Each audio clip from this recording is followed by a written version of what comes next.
ಏನಾಗ್ಬೋದು ಸರ್ ಈ ಸರಿ ಎಲೆಕ್ಷನ್? ಪಕ್ಕ BJP ಸರ್, ನಮ್ದು ಬರೋದು. ಹೌದಾ? ಓಕೆ. ಹೆಂಗೆ ಹೇಳ್ತೀರಿ BJP ಬರುತ್ತೆ ಅಂತ? ಸಣ್ಣ ಗ್ಯಾರಂಟಿ ಸರ್, ನಾವು ಕಾರ್ಯಕರ್ತ ಇದೀವಲ್ಲ BJPಯಲ್ಲಿ. ಏನು ಮಾಡಿದಾರಪ್ಪ BJP ಅವರು? BJP ಅವರು ಸಾಕಷ್ಟು ಮಾಡಿದ್ರು ಸರ್, ಯಾಕೆ ಮಾಡಿಲ್ಲ? ಬೇಜಾನ್ ಕೆಲಸ ಮಾಡಿದ್ದಾರೆ. ಇಲ್ಲ ಮಾನನ್ ಸಿಂಗ್ ಅವರು ಎಷ್ಟು ಮಾಡಿದ್ದಾರೆ ಸಿಟಿಯಲ್ಲಿ, ಅವರು BJP ಸರ್ಕಾರ ಅಂತಾನೆ. ಈಗ ರಾಮುಲು ಮಾಡ್ತಾನೆ, ಗೆದ್ದರೆ ರಾಮುಲೇ ಮಾಡಂಗಿಲ್ಲ ಮಂಗಲ, ಅವರು ಸಾಕಷ್ಟು ಮಾಡಿದ್ರು. ಬೆಳೆಸ್ಬಿಟ್ರಲ್ಲ ಆನಂದ್ ಸಿಂಗ್ ಅವ್ರ ಮಗನ್ನ. ಅದೇ ಸರ್, ಮತ್ತೆ ಏನು ಮಾಡೋಕ್ಕಾಗಲ್ಲ. ನಾವು ಮಸ್ತ್ ಬೆಂಬಲ ಮಾಡಿದ್ವಿ, ಜನರು ಹಂಗಿದ್ದಾರೆ, ಏನು ಮಾಡೋಕ್ಕಾಗಲ್ಲ. ಅವ್ರು ನಮ್ಮ ಆನಂದ್ ಸಿಂಗ್ ಸಾರ್ ನಿಂತ್ಕೋಬೇಕಾಗಿತ್ತು, ನಮ್ಮ ಸಿದ್ಧಾರ್ಥ್ ಸಿಂಗ್ ಸಾರ್ ನಿಂತ್ಕೊಂಡ್ರೆ ಸ್ವಲ್ಪ. ಆನಂದ್ ಸಿಂಗ್ ಅವ್ರು ನಿಂತ್ಕೊಂಡಿದ್ರೆ ಗೆಲ್ತಿದ್ರಾ? ಪಕ್ಕ ಗೆಲ್ತು, ಪಕ್ಕ. ಅದು ನಮಗೆ ಯಾಕೆ ಕಾಂಗ್ರೆಸ್ನವ್ರು ಗ್ಯಾರಂಟಿ ಕೊಟ್ಟಿದ್ದಾರೆ, 2 ಸಾವಿರ ಫ್ರೀ ಬಸ್ ಕೊಟ್ಟಿದ್ದಾರೆ, ಒಳ್ಳೇದಲ್ವಾ? ಬಡವರಿಗೆ ಹೆಲ್ಪ್ ಆಗುತ್ತೆ ಸರ್, ಆದರೆ GST ಹೋಗುತ್ತೆ ಸರ್, GST ಹೋಗುತ್ತೆ, ಹೆಲ್ಪ್ ಆಗುತ್ತೆ. GST ರೋಡ್ ಕಟ್ ಆಗುತ್ತೆ. ಈಗ ಈ ಕಡೆ ಅವನು ನಮ್ಮ BJP ಸರ್ಕಾರದಾಗ 80 ರೂಪಾಯಿ ಬೆಳಕಾಯ್ತು. ಈ ಕಾಂಗ್ರೆಸ್ ಸರ್ಕಾರ ಬಂದು 150 ರೂಪಾಯಿ ಬೆಳಕಾಯ್ತು. 1500-1600 ರೂಪಾಯಿ ಒಳ್ಳೆ ಡಬ್ಬೆ ಆಯ್ತು. ನಾವು ತಿನ್ನೋ ಫುಡ್ಗಳು ಎಷ್ಟಾಯ್ತು ರೇಟ್, ಅದನ್ನ ಯೋಚನೆ ಮಾಡೋಕ್ಕಲ್ಲ. 2000 ಬರೋದು ಯೋಚನೆ ಮಾಡ್ತಾರೆ. ಎಷ್ಟು ರೇಟ್ ಆಗಿದ್ರೆ ತುಂಬ ಒಂದು ವಸ್ತುಗಳು ಅಂಗಡಿಯಲ್ಲಿ ಕೊಂಡ್ಕೋಬೇಕಾರೆ ಒಬ್ಬ ಬಡವ ಒಂದು ದಿವಸ ಎಷ್ಟು ದುಡಿಬೋದು? ನಾವು ಕೂಲಿ 400 ರೂಪಾಯಿ ತರ್ಬೋದು. 1 kg ಬೆಳಕಾಗ ಬರ್ಬೋದ? 1 kg ಎಣ್ಣೆ ತಗ ಬೇಡ, ಅಷ್ಟು ಏನೋ ಸೊಸಪ್ಪು ಸಣ್ಣ ಪುಟ್ಟ ಯಾವಂತಾಗ 400 ರೂಪಾಯಿ ಕಲಾಸ್. ಮುಂದೆ ಏನು ಮಾಡಿ ಜೀವನ? ತರಕಾರಿ ಏನು ಮನೆಯಲ್ಲಿ, ಹಾಲಿಲ್ಲ, ಇನ್ನು ಮೊಸರಿಲ್ಲ, ಹುಡ್ರಿಗೆ ಏನು ಕೊಡಿಸ್ಬೇಕಂದ್ರೆ ಇಲ್ಲ. ಇಷ್ಟೆಲ್ಲ ರೇಟ್ಗೂ ಮಾಡಿದ್ದಾರೆ. ಇವ್ರು ಯಾರು ಅರ್ಥಗೌಡ್ರು ಮತ್ತೆ ಕಾಂಗ್ರೆಸ್ ಸರ್ಕಾರ ಬರ್ಬೇಕು. ಏನು ಮಾಡ್ರಿ ಕಾಂಗ್ರೆಸ್ ಸರ್ಕಾರ?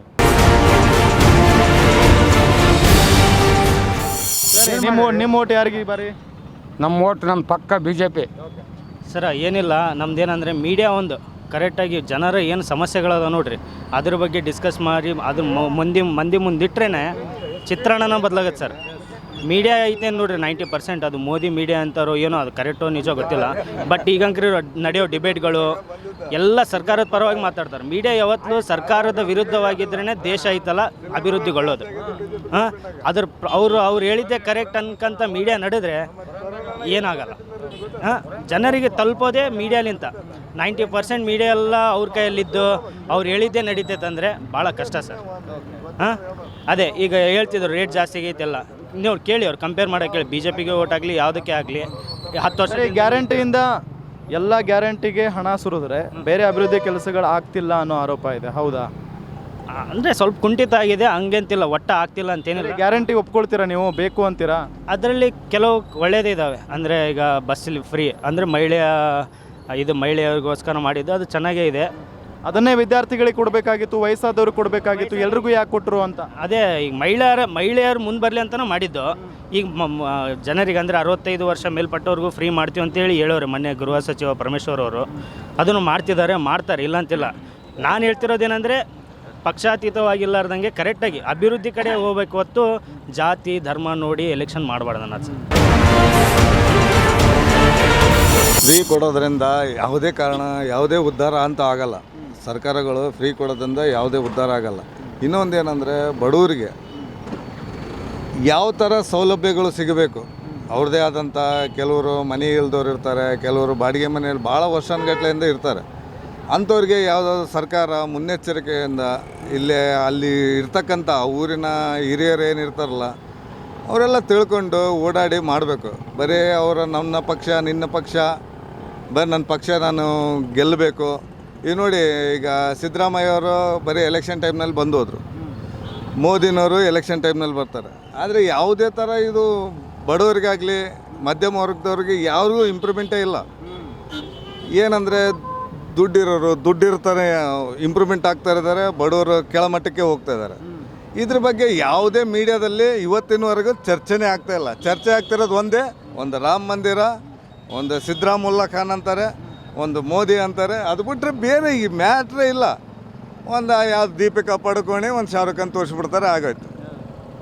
ಈ ಥರ ಸರ್ಕಾರ ಬೇಕಾಗಿಲ್ಲ.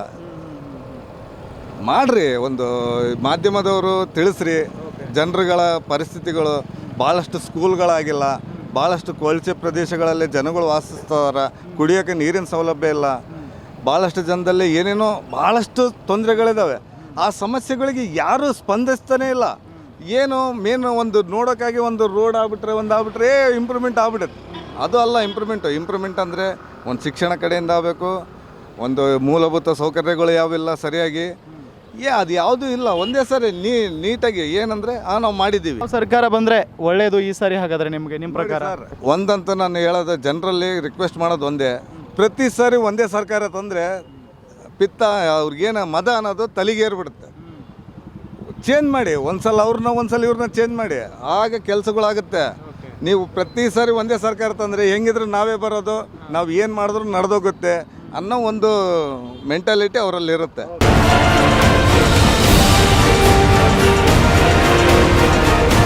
ಈ ಗ್ಯಾರಂಟಿಗಳು ಏನು ಕೊಡ್ತಾ ಇದ್ದಾರಲ್ಲ, ಇದು ಅವೈಜ್ಞಾನಿಕವಾಗಿ ಕೊಟ್ಟಿದ್ದಾರೆ. ನಾನೇನು ಹೇಳೋದು, ಈಗ ಈ ಮನುಷ್ಯರಿಗೆ ಒಂದು ಶಿಕ್ಷಣ, ಒಂದು ಆರೋಗ್ಯ ಮತ್ತು ವಸತಿ, ಇದು 3 ಮೂಲಭೂತ ಸೌಕರ್ಯಗಳು ಇರಬೇಕು. ನೀವು ಒಂದು ಓದೋ ಮಗುಗೆ ಅವ್ರಿಗೆ ಎಜುಕೇಷನ್ ಬಗ್ಗೆ ಅವರಿಗೆ ಒಂದು ಸರ್ವಿಸ್ ಸಪೋರ್ಟ್ ಕೊಡ್ರಿ, ಅವ್ರಿಗೆ ಉತ್ತೇಜನ ಕೊಡ್ರಿ, ಅದು ಮುಂದೆ ಅವನು ಒಳ್ಳೆ ಭವಿಷ್ಯದಲ್ಲಿ ಒಳ್ಳೆ ಪ್ರಜೆ ಆಗ್ತಾನೆ. ಆಯಿತಾ? ಹೆಣ್ಮಕ್ಳು ಇನ್ನೂ ಶಿಕ್ಷಣದ ರೇಖೆಯಿಂದ ಕೆಳಗಿದ್ದಾರೆ. ಹಳ್ಳಿ ಊರಲ್ಲಿ ಇನ್ನೂ ಹೆಣ್ಮಕ್ಳು ಜಾಸ್ತಿ ಸ್ಕೂಲಿಗೆ ಕಳಿಸಲ್ಲ.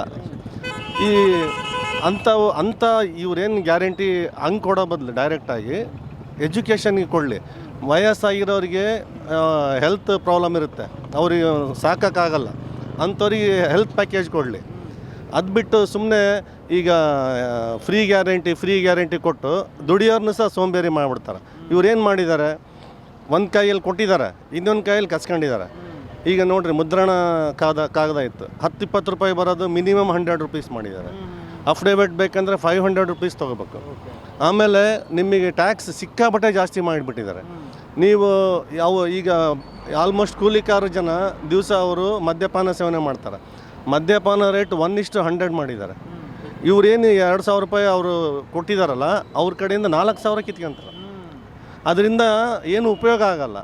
ಆಮೇಲೆ ಸಾರಿಗೆ ವೆಚ್ಚ ಪುಕ್ಸೆಟೆ ಕೊಟ್ಟರೆ ಹೆಂಗೆ? ನೀನು ಬಸ್ಸಿಗೆ ಡೀಸೆಲ್ ಪುಕ್ಸೆಟೆ ಬರುತ್ತಾ? ಡ್ರೈವರ್ ಸ್ಯಾಲ್ರಿ ಪುಕ್ಸೆಟೆ ಬರುತ್ತಾ? ಅದು ಹೆಂಗೆ ನೀವು ಮೇಂಟೈನ್ ಮಾಡ್ತೀರಾ?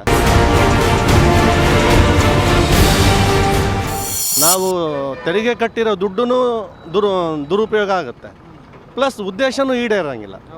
ನೀವು ಯಾರನ್ನ ಎಜುಕೇಷನ್, ನೀನು ಡಿಗ್ರಿವರೆಗೆ ಓದೋರಿಗೆ ಫ್ರೀ ಕಳಿಸ್ರಿ, ಅಲ್ಲಿ ಒಂದು ಉದ್ದೇಶ ಈಡೇರುತ್ತೆ. ನೀವು ಯಾರಾದ್ರೂ ಕಾರ್ಮಿಕರು ಇರ್ತಾರಪ್ಪ, ಅವ್ರಿಗೆ ಫ್ರೀ, ಅವ್ರ ಪ್ಲೇಸ್ಗೆ ಹೋಗಕ್ಕೆ ಫ್ರೀ ಕೊಡಿ.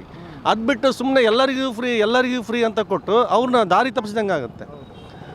ಆಮೇಲೆ ಏನಾಗುತ್ತೆ ಅಂದರೆ, ಒಂದು ದೇಶ ಮುಂದೆ ಬರಬೇಕಂದ್ರೆ ಆರ್ಥಿಕತೆ ಚೆನ್ನಾಗಿರ್ಬೇಕು. ಈಗ ನೀವು ನಾವು ಜನಸಾಮಾನ್ಯರ ತೆರಿಗೆ ಹಣನ ಸದ್ವಿನಿಯೋಗ ಆಗಬೇಕು. ಈಗ ಸುಮ್ಮನೆ ಯಾರ್ದೋ ದುಡ್ಡು ಎಲ್ಲ ಮುಂದೆ ಜಾತ್ರೆ ಆದಂಗೆ ಆಗ್ತದೆ. ಈ ರಾಜಕಾರಣಿಗಳು ತಮ್ಮ ಕೈಯಿಂದ ಕೊಡಲಿ, ನಿಮ್ಮ ಒಬ್ಬೊಬ್ಬ MLA ಅವನ ಕೈಯಿಂದ ಕೊಡಲಿ, ಗ್ಯಾರಂಟಿ ಅಂತಂದು ಕೊಡಲಿ, ಅದು ಬೇರೆ. ನಾವು ತೆರಿಗೆ ಹಣ ಸಂಗ್ರಹ ಮಾಡಿದ್ದು ಅದಕ್ಕೆ ಯಾರು ಅಧಿಕಾರ ಕೊಟ್ಟಾರ? ನಾವೇನೋ ನೀವು ದಾನ ಮಾಡಿರಿ ಅಂತ ತೆರಿಗೆ ಕಟ್ಟಿರ್ತೀವ? ದೇಶ ಅಭಿವೃದ್ಧಿ ಆಗಲ್ಲ ಅಂತ ತೆರಿಗೆ ಕಟ್ಟಿರ್ತೀವಿ. ತೆರಿಗೆ ತೊಗೊಳ್ರಿ, ನೀವು ಎಲ್ಲದರಲ್ಲೂ ತೆರಿಗೆ ಜಾಸ್ತಿ ಮಾಡಿಬಿಡ್ತಾರ. ಈಗ ಬೇರೆ ರಾಜ್ಯಗಳಿಗೆ ಕಂಪೇರ್ ಮಾಡಿದರೆ ನಮ್ಮಲ್ಲಿ ತೆರಿಗೆ ಟ್ಯಾಕ್ಸ್ ಪ್ಯಾಟ್ರನ್ ಜಾಸ್ತಿ ಇದೆ. ಅವಾಗ ಏನಾಗುತ್ತೆ, ನಮ್ಮದ್ರಲ್ಲೇ ಅನ್ಹೆಲ್ತಿ ಕಾಂಪಿಟೇಷನ್ ಬಂದ್ಬಿಡುತ್ತೆ. ಬೇರೆ ರಾಜ್ಯಗಳಿಗೆ ಹೋಗ್ಬಿಡ್ತಾರೆ. ಈಗ ನೋಡಿರಿ, ಮೂಲಭೂತ ಸೌಕರ್ಯಗಳು, ಕಂಪ್ನಿಗಳು, ಈಗ ತೆಲಂಗಾಣ ತೊಗೊಳ್ರಿ, ತೆಲಂಗಾಣಕ್ಕೆ ಜಾಸ್ತಿ ಕಂಪ್ನಿಗಳು ಹೋಗಿದ್ದಾವೆ ಅಂತ. ಅದರಿಂದ ನಾವೇನು ಈ ನಮ್ಮ ಒಂದು ಎಂಪ್ಲಾಯ್ಮೆಂಟ್ ಪ್ರಾಬ್ಲಮ್ ಆಗುತ್ತೆ. ನೀವು ಜನ ಯಾರು ಕೆಲ್ಸಕ್ಕೆ ಬರ್ತಾ ಇಲ್ಲ ಈಗ, ಯಾಕಂದ್ರೆ ಅವರಿಗೆ ಹಣಕಾಸಿನ ಒಂದು ಇದೇ ಇಲ್ಲ, ನೆಸೆಸಿಟಿ ಇಲ್ಲ. ಅವ್ನು 2,000 ಕೊಡ್ತಾನೆ, ಅಕ್ಕಿ ಫ್ರೀ ಬರ್ತೈತಿ, ಏನೋ ಒಂದು 90 ಹೊಡ್ಕೊಂಡು ಮಕ್ಕೊಂಡ್ಬಿಡ್ತಾರೆ. ನಾನು ಡಿಸ್ಟ್ರಿಬ್ಯೂಷನ್ ಮಾಡ್ತಾಯಿದ್ದೀನಿ, ನಾನು ಸ್ಯಾಲ್ರಿ ಕೊಡ್ತೀನಿ ಅಂದ್ರೆ ನನ್ನ ಹತ್ರ ಹುಡುಗರು ಸಿಗ್ತಾ ಇಲ್ಲ.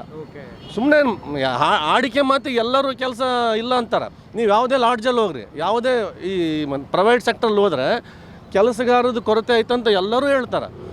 ಯಾಕದು ಆಗ್ತಾಯಿದೆ ಅಂದರೆ, ಕೆಲಸಗಾರನ ಮಾಡೋಕ್ಕೆ ಬಿಡ್ತಾ ಇಲ್ಲ ಇವರು. ಅವರಿಗೆ ಫ್ರೀ ಬಿ ಕೊಟ್ಮೇಲೆ ಅವ್ರಿಗೆ ಎದಕ್ಕೆ ಬೇಕು ಕೆಲಸ? ಅವ್ರು ಸೋಂಬೇರಿತನ ಬಂದ್ಬಿಡುತ್ತೆ. ಅದಕ್ಕಾಗಿ ನಾನೇನು ಹೇಳೋದು, ಯಾವುದೇ ಪಾರ್ಟಿಗಳು ನೀವು ಎಲೆಕ್ಷನಲ್ಲಿ ನೋಡಿರಿ, ಅವ್ರ ಅಜೆಂಡಾ ಏನಂದರೆ ಅವನೇನು ಮಾಡ್ಯಾನ ಇವನೇನು ಮಾಡ್ಯಾನ ಅಂತ. ಈಗ ಸಿದ್ದರಾಮಯ್ಯ, ನಾನು ಪ್ರಧಾನಮಂತ್ರಿ ಕಾಂಗ್ರೆಸ್ ಆದರೆ ಡೆವಲಪ್ಮೆಂಟ್ ಏನು ಮಾಡ್ತೀನಿ ಅಂತ ಹೇಳ್ತಾರ? ಏನು ಹೇಳಲ್ಲ. ಸುಮ್ಮನೆ ಅವ್ರ ಕಾಲು ಇವ್ರು ಹೇಳಿರ್ತಾರೆ, ಇವ್ರ ಕಾಲು ಅಭಿವೃದ್ಧಿ ಬಗ್ಗೆ ಯಾರೂ ಮಾತಾಡೋಂಗಿಲ್ಲ.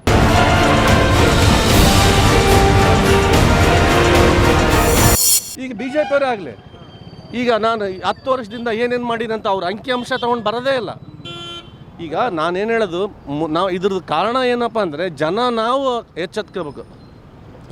ಯಾರೇ ಮಾತಾಡಲಿ ಅಭಿವೃದ್ಧಿಯೇ ಮೂಲ ಮಂತ್ರ ಆಗಬೇಕು. ನೀನು ಈ 5 ವರ್ಷದಾಗ ನೀನು ಗೆದ್ದು ಬರ್ತೀಯಲ್ಲಪ್ಪ, ನೀನು ಏನು ಮಾಡ್ತೀಯ ಅಂತ ಜನರ ಮುಂದೆ ಹೇಳು. ಎಷ್ಟು ಶಾಲೆಗಳನ್ನ ತೆಗಿತಿ. ಈಗ ಪ್ರೈವೇಟ್ ಶಾಲೆಗಳಿಗೂ ಗೌರ್ಮೆಂಟ್ ಶಾಲೆಗಳಿಗೂ ಎಷ್ಟು ವ್ಯತ್ಯಾಸ ಇದೆ. ಪ್ರೈವೇಟ್ ಶಾಲೆಯಲ್ಲಿ ಟೀಚರ್ಸ್ ಎಷ್ಟು ಟೈಮ್ ಟು ಟೈಮ್ ಬರ್ತಾರೆ, ಅವರಿಗಿಂತ 10 ಪಟ್ಟು ಸ್ಯಾಲ್ರಿ ಗೌರ್ಮೆಂಟ್ ಶಿಕ್ಷಕರಿಗೆ ಕೊಡ್ತಾರೆ.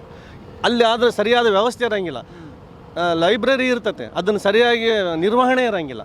ಅಂಥವನ್ನ ನೀವು ಇಂಪ್ರೂವ್ಮೆಂಟ್ ಮಾಡಿರಿ. ಈಗ ಪ್ರೈವೇಟ್ ಸ್ಕೂಲ್ಗಳಿಗೆ ಗೌರ್ಮೆಂಟ್ ಸ್ಕೂಲಿಗೆ ಎಷ್ಟು ವ್ಯತ್ಯಾಸ ಇದೆ ಹೇಳ್ರಿ. ಅನುದಾನ ಎಷ್ಟು ಬರುತ್ತೆ ಗೌರ್ಮೆಂಟ್ ಸ್ಕೂಲಿಗೆ, ಅದು ಯಾಕೆ ಆಗಲ್ಲ ಹೇಳ್ರಿ.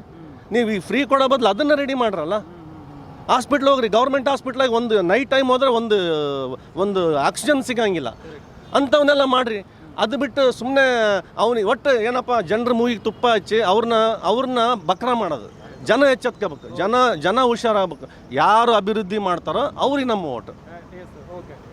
ಫೈನಲಿ ಯಾರು ಬಂದರೆ ಅಂದರೆ ದೇಶದ ಮಟ್ಟಕ್ಕೆ ಬಂದರೆ ಕೇಂದ್ರದಲ್ಲಿ ಇವರೇ ಇರಬೇಕಪ್ಪ ಅಂದರೆ ಯಾರು ಬರಬೇಕು ಸರ್? ಈಗ ನೋಡಿರಿ ಸರ್, ಈಗ 28 ಪಕ್ಷಗಳಲ್ಲಿ ಈಗ CPI ಇದೆ. ಕೇರಳದಾಗ ಅವರಿಬ್ಬರು ಜಗಳ ಆಡ್ತಾರೆ, ಅಲ್ಲಿ ಸೆಂಟ್ರಲಲ್ಲಿ ಒಂದಾಗ್ತಾರೆ.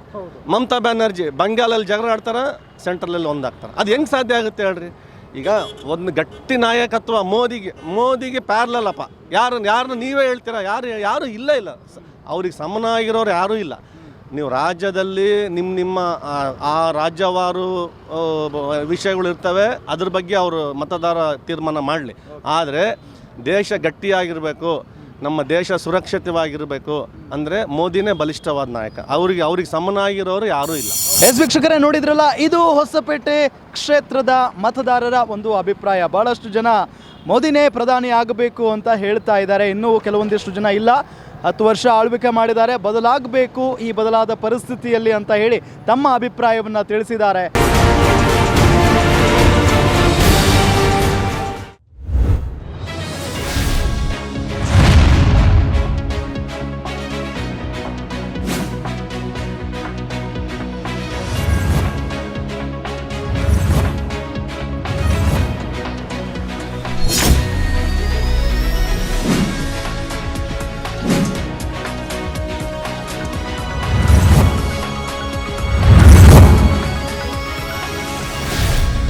ಗ್ಯಾರಂಟಿ ನ್ಯೂಸ್, ಸುದ್ದಿ ಖಚಿತ, ನ್ಯಾಯ ನಿಶ್ಚಿತ.